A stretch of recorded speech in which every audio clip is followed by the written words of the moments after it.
Hi, Dr. Gary on the road. We sell dental practices nationwide. We are dental practice brokers. Today's topic is last minute panic, buyer unprepared for closing. We'll talk about what happened. Anyway, so now we are 28. We're in 28 states. We have 10 employees, including 2 CPA accountants. We're available for you 363 days a year. We take off Christmas and Easter. Our phone number is 201-663-0935. And our website is dentalpracticeguide.com or nationwidedentalpracticebrokers.com. So please give us a ring. We'll be happy to chat with you. And all the information you're about to hear is for entertainment purposes only. It is not business or legal advice. Also, remember that, and I've been doing this for 13 years now as a dentist for 25. Remember that if you're thinking about selling to a DSO, you have one of the larger practices, 1.5 million and higher, with 6 operatories or more, which is the new criteria basically lately, we can help you. So please give me a ring, and they will often pay, the DSOs will often pay our commission, so there'll be no commission to you under most circumstances. And if you work with myself and my team, we will try to get your legal fees reimbursed upon closing. So you're not going to have legal fees. Get them reimbursed upon successful closing. And we've done that a number of times.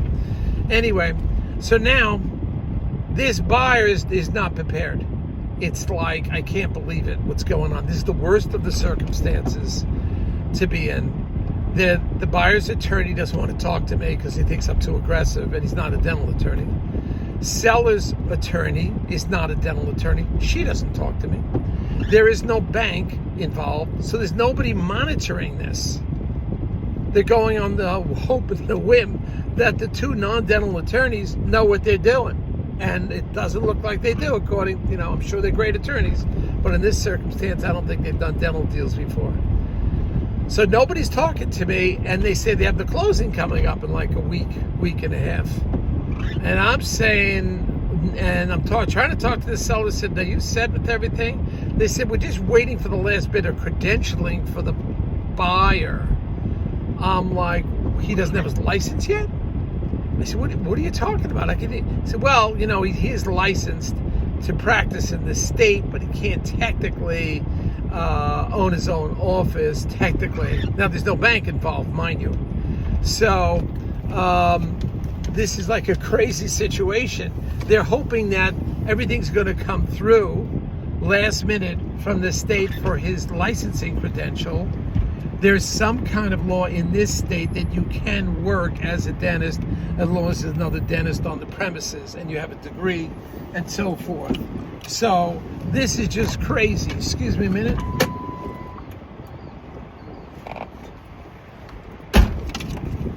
So this is absolutely crazy.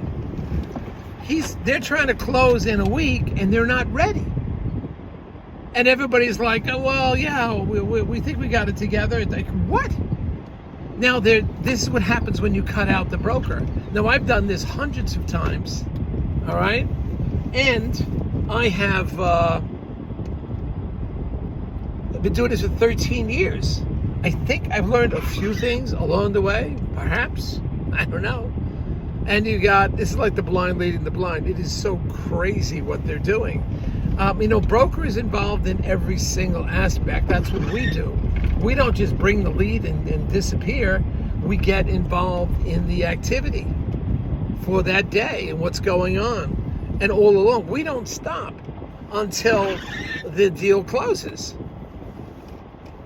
All right? And I don't relax until 5 minutes after the deal is done.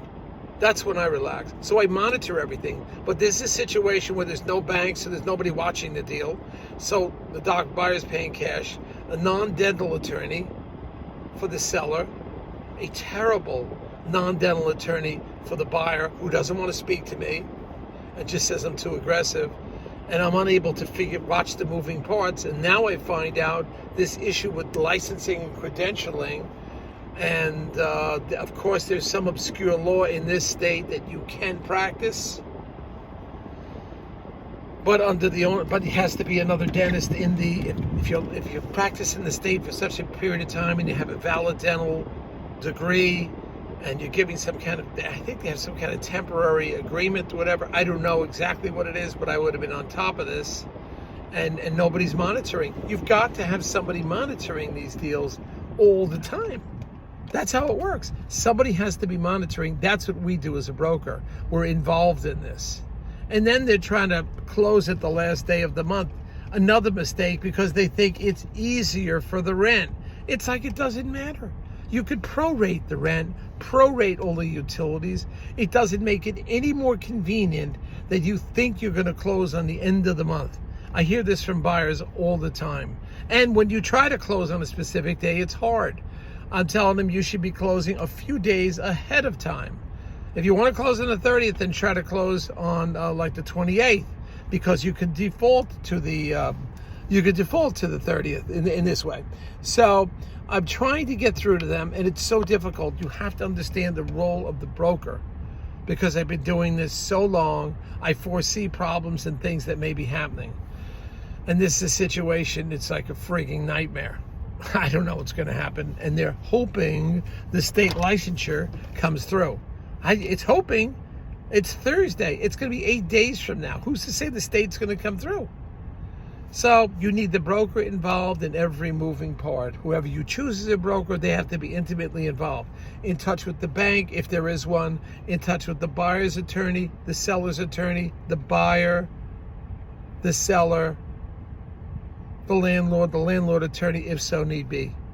Just crazy, drives me crazy. And this is what happens. I'm trying to prevent issues and problems from happening.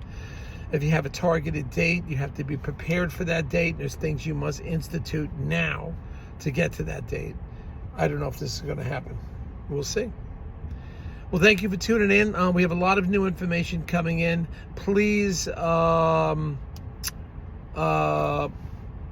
the like button so we can get you new information all the time.